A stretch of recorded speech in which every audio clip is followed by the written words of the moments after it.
Bonjour à chacun, à chacune. Alors aujourd'hui, j'ai le plaisir que mes parents soient là aussi.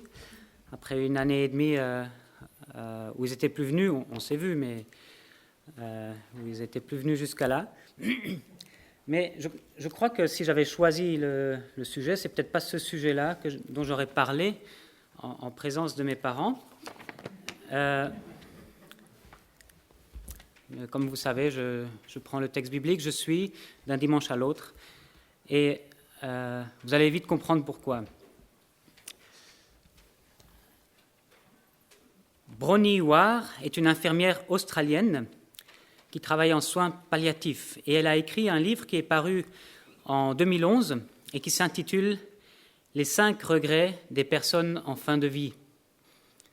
Donc, vous voyez que c'est en général pas de ça dont on parle avec ses propres parents, de la fin de la vie. Hein. Mais on va en parler un petit peu aujourd'hui quand même. Cette infirmière a compilé durant des années ses entretiens avec les patients avant leur mort, et elle en a fait un livre. Et vous savez quels sont les regrets les plus fréquemment éprouvés ? Le numéro 1, c'est « J'aurais aimé avoir le courage de vivre comme je voulais et pas de vivre la vie qu'on attendait de moi. » Le numéro 2, c'est « Je regrette d'avoir travaillé si dur. » Le numéro 3, « J'aurais voulu avoir le courage d'exprimer mes sentiments. » Numéro 4, « Je regrette de ne pas être resté en contact avec mes amis. » Et le 5e regret, qui revient le plus fréquemment, « J'aurais aimé m'autoriser à être plus heureux. » Alors ces regrets éprouvés par beaucoup de personnes peuvent nous faire réfléchir au moment où on fait le bilan de sa vie. Et lorsque l'on sent la fin de sa vie approcher, on fait peut-être plus régulièrement ce bilan de sa vie. Mais je trouve dommage, quelque part, de finir sa vie sur des regrets. Et ça, je trouve que c'est dommage pour plusieurs raisons. Tout d'abord, parce que la vie, c'est quelque chose de beau. C'est quelque chose de magnifique. Malgré toutes les crasses que l'on peut vivre, la vie est précieuse, c'est un cadeau de Dieu. Ensuite, le regret ne devrait pas prendre la place dans le bilan de notre vie parce que nous ne nous appuyons pas sur la valeur de ce que nous avons accompli, mais sur la grâce de Dieu qui agit en nous qui aimons Dieu. Et la 3e raison pour laquelle nous n'avons pas besoin de rester bloqués dans les regrets, c'est parce que ce qui est à venir est meilleur que ce que nous avons vécu. Ce qui nous a manqué jusqu'aujourd'hui ne nous manquera plus. Ce que nous avons raté, nous ne le raterons plus. Nous allons voir donc dans la parole de Dieu comment l'apôtre Paul envisage ce bilan de fin de vie, et nous allons voir ce que nous pouvons en tirer comme encouragement pour nous-mêmes. Je vous invite à ouvrir vos Bibles dans la 2e épître de Paul à Timothée, 2 Timothée chapitre 4, les versets 6 à 8.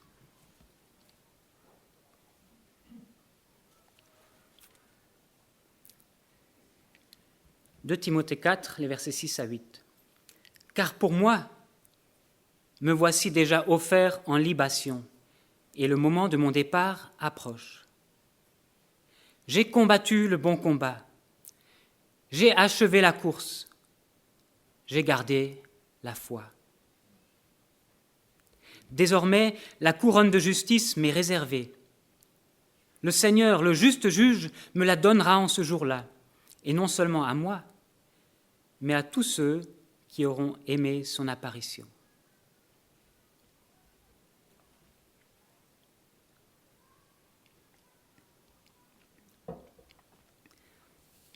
Nous aurons 3 points dans cette prédication. Le premier, la ligne d'arrivée approche. Voilà le constat. Le deuxième, c'est le bilan de fin de course. Et troisième point, un avenir assuré.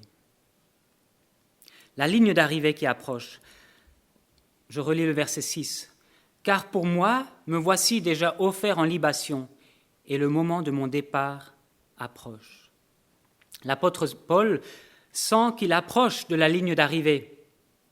On peut estimer qu'on est en l'an 65, 66 après Jésus-Christ, et que Paul a l'âge auquel on part encore aujourd'hui à la retraite.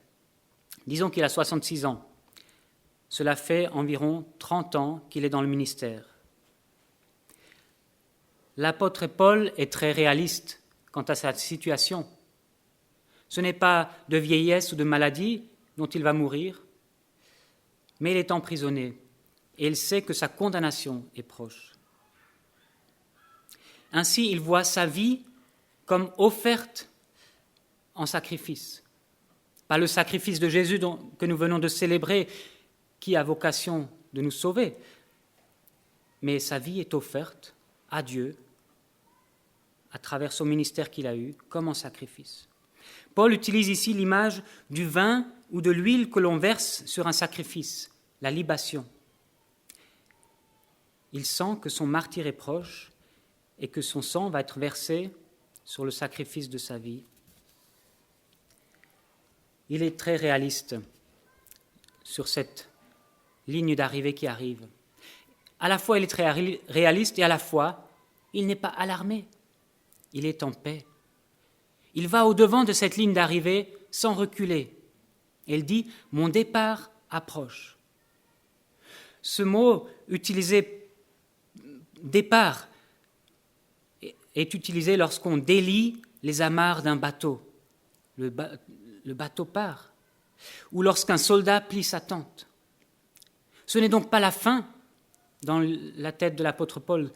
Ce n'est pas la ligne d'arrivée avec la fin, mais c'est le départ après le combat vers d'autres horizons, vers le repos. Comment est-ce que nous percevons cette ligne d'arrivée, cette étape quelque part? J'ai appris ces dernières années que cette ligne d'arrivée, c'est le plus grand apprentissage de toute la vie. Personne n'est là pour vous dire « voilà comment on fait ».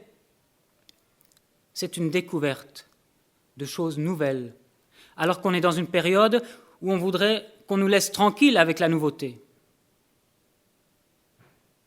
On aurait besoin de choses connues pour être rassurés. C'est une période d'apprentissage qu'on nous oblige à faire, qu'on n'a pas choisi. Et c'est un moment où on n'a plus les ressources, plus la force, peut-être plus la tête non plus, pour affronter cet apprentissage. En fait, les seules ressources qui nous restent la plupart du temps, bien sûr, ça dépend de l'état de santé de chacun aussi, la plupart du temps, les seules ressources qui nous restent, ce sont celles qui ont été implantées profondément en nous à travers notre vie de foi. La prière, les chants qu'on a appris, les versets que l'on connaît par cœur. Cet apprentissage de traverser cette ligne d'arrivée, c'est quelque chose qu'on n'apprend qu'une seule fois. Contrairement à un enfant qui apprend à marcher, il tombe, il recommence. Quand on rate un examen, on peut réessayer. Ici, c'est le seul essai. C'est aussi une épreuve où on éprouve beaucoup la solitude, même si on est entouré régulièrement, si on a des visites régulièrement. Mais souvent, les amis, même le conjoint, les enfants ne nous comprennent pas. Parfois, ils ne sont pas prêts à marcher ce petit bout de chemin avec nous parce qu'ils ne veulent pas que ce moment arrive. Ils ne comprennent pas qu'on ne se bat plus. Ou alors, ils essayent de nous tirer en arrière. « Reste encore, j'ai besoin de toi. Reste, ça va aller mieux. » tout d'un coup, ceux qui nous comprennent le mieux, ce sont des personnes anonymes dont on ne connaît que le prénom, Brigitte, Léa, Isabelle, et qui portent des blouses blanches et qui sont à notre écoute. S'approcher de la ligne d'arrivée est difficile et ça peut être angoissant, ça peut faire peur. Mais s'approcher de la ligne d'arrivée, je crois que ça se prépare aussi. Je disais tout à l'heure que les ressources que nous avons dans ces moments-là, c'est ce qui est implanté profondément en nous à travers notre vie de foi, mais on peut préparer aussi de manière toute pratique. Pensez à l'exemple de Jacob. Jacob, quand il a senti que c'était les derniers jours, ou les dernières semaines, peut-être les derniers mois, on ne sait pas exactement, il a fait promettre à ses enfants de l'enterrer en Israël. Et puis, il va transmettre tout ce qui lui appartient aux descendants, par la bénédiction. Et puis même, il y a un encouragement pour ceux qui restent. Il a des paroles d'encouragement pour ceux qui doivent rester. Il a préparé ce passage de la ligne d'arrivée. Et on voit à travers la Bible, nombreux ont été ceux qui ont préparé cette ligne d'arrivée. Et si je peux vous donner un conseil pratique, préparez cette ligne d'arrivée avec vos familles, mais peut-être aussi avec l'Église, en réfléchissant à ce que vous voulez au moment où vous partez. La ligne d'arrivée et le bilan de fin de course. Je disais avant que les gens font le bilan et ont des regrets. Je crois que c'est bien de faire le bilan. Mon idée, c'est pas que on ferme les yeux et on aille juste en avant. C'est bien de faire le bilan. Et même régulièrement, on n'a pas besoin d'attendre d'être à la fin de la vie pour faire le bilan. Et l'apôtre Paul fait son bilan. Il dit « J'ai combattu le bon combat, j'ai achevé la course, j'ai gardé la foi. » L'apôtre Paul utilise le langage du combat olympique ou de la course athlétique pour parler de la vie chrétienne. Il utilise ce vocabulaire plusieurs fois dans ses lettres. Alors en quoi est-ce que la vie chrétienne est un combat ou une course ? Nous le voyons dans les évangiles, nous le voyons dans les épîtres. Le chrétien, ici dans ce monde, n'est pas dans son élément.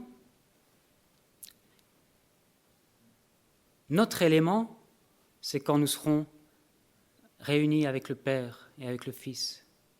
Là, nous serons dans notre élément.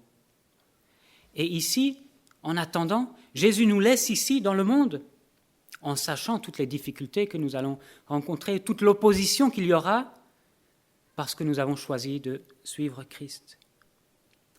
Oui, c'est une course, c'est un combat. En plus, avec une mission, avec un but pour ce temps ici-bas. Et maintenant, Paul peut dire, après ces 30 années de ministère, qu'il a combattu le bon combat, qu'il a achevé la course et qu'il est resté fidèle. Il dit « j'ai gardé la foi ». Ce n'est pas juste qu'il a gardé la foi, il continue de croire dans les éléments du christianisme, dans la profession de foi du christianisme. Il est aussi resté fidèle à son engagement pour rentrer dans le ministère. Il est resté fidèle à Jésus-Christ. Lors de sa conversion, il a changé de chemin et durant toutes ces 30 années, il a marché avec Christ. Alors comment est-ce que nous pouvons évaluer, sur la base de quels critères pouvons-nous évaluer notre vie ? L'apôtre Paul évalue sa vie sur le critère de la fidélité à Christ, en premier. Si on avait eu l'occasion de discuter avec lui, bien sûr, il aurait peut-être encore dit plus, rajouté plus de choses. Il aurait expliqué voilà, en quoi il avait des réussites, dans quel domaine il a raté. Il aurait peut-être eu une évaluation plus complète. Mais s'il doit résumer ça en une phrase, l'évaluation de sa vie, c'est sur le critère de la fidélité à son Seigneur et Sauveur Jésus-Christ. C'est le critère de la persévérance. C'est à ce critère-là que nous pouvons évaluer notre vie en Christ. Et si on a des regrets,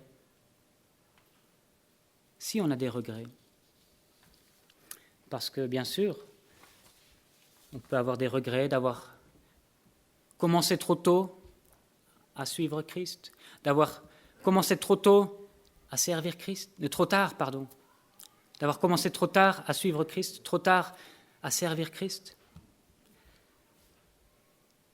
et même d'avoir fait des bêtises alors qu'on servait Christ. Il y a un autre homme qui a pu avoir des regrets, c'est Moïse. Vous savez ce que Dieu dit à Moïse à la fin de sa vie ? Dieu lui dit, le jour où tu vas mourir approche, et ce peuple se lèvera et se prostituera avec les dieux étrangers. Il m'abandonnera et rompra mon alliance. Deutéronome 31. 40 ans de sa vie, Moïse a consacré à faire sortir ce peuple, à le construire, à l'éduquer. Et Dieu lui dit, toi tu vas mourir, et le peuple, il va être infidèle. Ouf. Le bilan que Dieu fait. Est-ce que Moïse n'avait pas des regrets en entendant ça ? Tout ce qu'il a construit les 40 dernières années allait s'écrouler. Et il n'avait plus de temps. Il n'avait plus de marge de manœuvre pour changer quoi que ce soit. Il aurait aussi pu regretter sa désobéissance qui a fait que l'Éternel lui a interdit l'entrée dans la terre promise. Mais quand on lit ensuite la bénédiction que Moïse prononce sur le peuple, on se rend compte que Moïse n'est pas en train de ruminer ses regrets. Il est en train de confier l'avenir de ce qu'il a construit à Dieu. Il se sait limité et il sait que Dieu s'occupe de la suite. Il sait que Dieu s'occupe de tout. De la même manière, si nous avons des regrets dans notre vie, nous devons accepter que nous sommes faillibles. Nous devons accepter que nous avons commis des erreurs et que ce n'est pas notre œuvre qui va continuer. Nous devons accepter et vivre pleinement la grâce de Dieu dans ce domaine. J'ai fait des erreurs dans ma vie, Dieu me fait grâce. Mes erreurs ont des conséquences pour ceux qui restent, c'est Dieu qui va s'en occuper.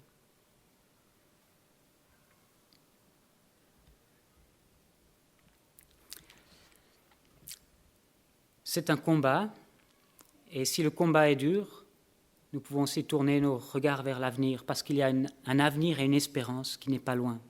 C'est le 3e point. Je relis le verset 8. « Désormais, la couronne de justice m'est réservée. Le Seigneur, le juste juge, me la donnera en ce jour-là, et non seulement à moi, mais à tous ceux qui auront aimé son apparition. » Paul continue avec l'image de la compétition sportive où on recevait une couronne de laurier. Dans cette course de la vie chrétienne, ce sont tous ceux qui arrivent à la ligne d'arrivée qui reçoivent une couronne. Pas seulement le champion d'Europe, tous ceux qui ont persévéré jusqu'au bout reçoivent une couronne. Mais la parole de Dieu dit aussi qu'il y a une certaine justice et que l'on sera honoré, récompensé en fonction de notre vie. Et nous sommes appelés justement à courir selon les règles de la vie chrétienne pour recevoir cette couronne. Un peu plus tôt dans l'épître, on lisait « Et l'athlète n'est pas couronné s'il n'a pas combattu suivant les règles. » Qu'est-ce que c'est que ces récompenses, ces couronnes ? Alors le Nouveau Testament en parle plusieurs fois de ces récompenses. Il ne s'agit pas du salut, ça c'est un héritage qu'on reçoit en tant qu'enfant de Dieu. Il se reçoit par la grâce au moyen de la foi seule. Mais les récompenses, là, il s'agit d'être récompensé pour notre vie que nous menons en Christ. On ne connaît pas vraiment la nature de cette récompense, mais Jésus en parle, et ensuite dans les épîtres également. Et en particulier, ces récompenses seront pour ceux qui ont souffert, qui auront supporté la moquerie et la persécution à cause de leur foi. Elles seront pour ceux qui auront été généreux, mais pas devant les hommes, en secret devant Dieu. Ces récompenses seront pour ceux qui ont aimé les gens qui ne sont pas aimables, qui auront aimé les ennemis. Les récompenses seront pour ceux qui auront vécu leur vie de piété, non pour être vus devant les autres, mais en secret avec Dieu. Les récompenses seront pour ceux qui auront accueilli et pris soin des serviteurs de Dieu, mais aussi des personnes pauvres et misérables. Les récompenses seront pour ceux qui ont mis leurs dons et leurs talents au service du Seigneur et qui l'auront fait de bon cœur et dont le fruit ou la construction subsistera parce qu'ils auront construit sur le fondement qui est Jésus-Christ. La récompense sera pour ceux qui auront veillé sur eux-mêmes pour ne pas perdre le fruit de leur service pour Dieu. Et enfin, la récompense est pour ceux qui s'accrochent à l'assurance de salut qu'ils ont en Jésus-Christ. Donc il y a de nombreuses récompenses. Et peut-être que vous vous reconnaissez plus dans l'une ou dans l'autre. À quoi servent ces récompenses ? Je pense qu'elles ne servent pas à frimer dans le ciel. Ce que l'on voit comme image dans le livre de l'Apocalypse, c'est qu'à un moment donné, tout le peuple de Dieu va déposer ses couronnes au pied du trône en adorant Dieu. Ces couronnes ne sont donc pas là pour être meilleures que l'autre, mais ce sont des sujets pour glorifier Dieu, qui est l'auteur de notre vie. C'est donc là un puissant appel à continuer la course, à rester fidèle et à lui offrir notre vie comme un sacrifice à son service. Parce que le meilleur était encore à venir et nous n'aurons rien à regretter ici-bas. Nous avons tous encore du temps. Certains sont proches de la ligne d'arrivée. Certains ont encore 3 ou 4 fois le temps qu'ils ont déjà vécu.